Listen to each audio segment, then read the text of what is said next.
rebuilt in the late 40s or perhaps early 50s, and then substantially altered inside.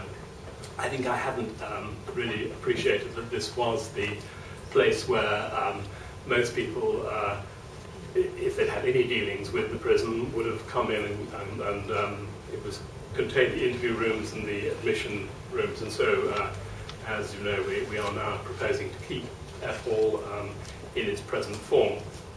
And then all round the site, the sort of intangibles that give it its character. It would be very sad if we lost all these features, and so conserving those as we go is definitely important.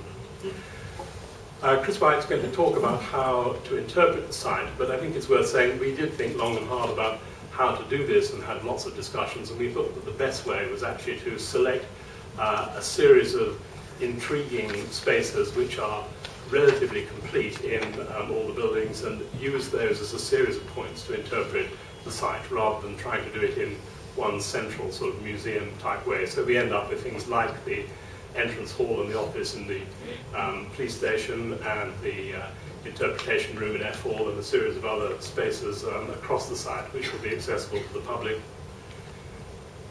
It's really worth making the point that doing nothing is not an option, and we need to be getting on with it. The end has been falling off D Hall for some time, and this rather sort of lash-up job of steel and cables is holding it together for the time being, but it's certainly not getting any better. And you can find lots of examples of this sort of thing as you move around the site. So it really does, it needs some love and attention, and some repair and conservation work as a matter of urgency. There's perhaps some excuse for why the maintenance has not been done as well as it might be. It is jolly difficult to get at some of these buildings. You know, cleaning the gutters out on a building like this is not something you would want to write the health and safety policy for. There is a lot of unpicking to be done before we can really get to grips with some of the buildings. Part of the work that we're busy doing at the moment, and I suppose part of the skill we bring to it, is trying to match the buildings to uses that are suitable. This is the view between the magistracy on the left-hand side and the superintendent's house on the right, and it's a good example of the building on the left, the magistracy, built at the beginning of the 20th century. It's a really solid building, concrete floors, concrete stairs, pretty easy to make it work for public purposes, for big groups of people. By contrast, the superintendent's house is a very much more slender building, put up in, we think, about 1870, timber floors, timber staircase, not really very good for heavy loads, a very delicate balcony, and it certainly frightens me when you walk around it, and so definitely not suitable for big crowds of people. And of course some of the buildings are exceptionally difficult to use at all. There are quite a lot of these prison cells, purpose-built and difficult to use without doing some drastic alteration.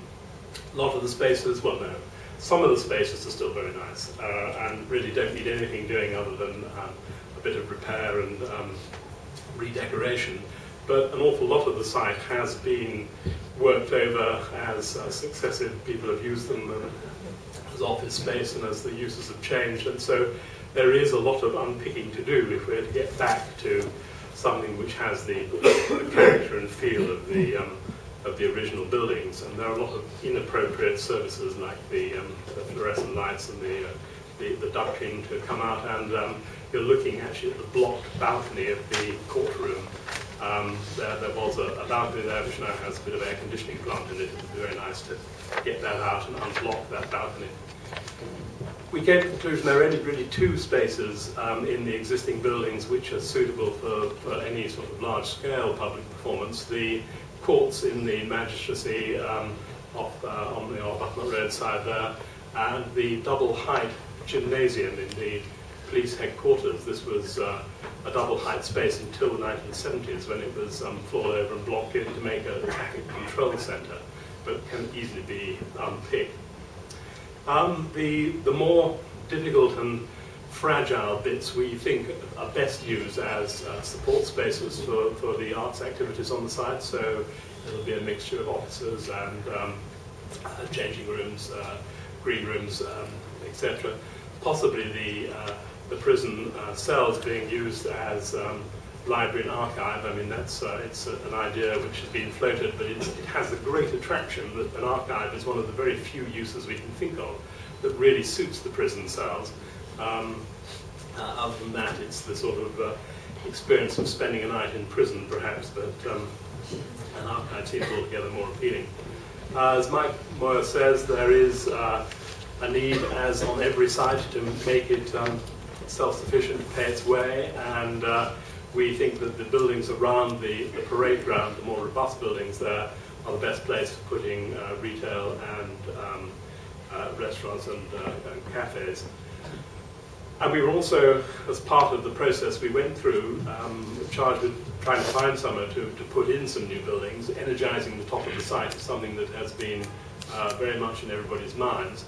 And we really finally came to the conclusion that the recommendations that AMO had made right at the beginning of the process, well before we were involved, were the right locations. So that's the space on the west end of the D hall, where the prison was demolished in the 1940s, and now has that rather nasty single-story shed and has a modern 1980s office tucked away around the corner of Beth Hall. This seemed to be one space that was eminently suitable, and the other space being the laundry at the other side of the prison yard, the laundry being this strange space which was erected in the middle of the First World War, towards the end of it, I think. And it seems to have been put there as an extension to the prison yard, and it's a very undistinguished space, and again, seems to be an appropriate place to put a new building. I'll hand over to Chris White now to tell you something about the way we're going to interpret the site.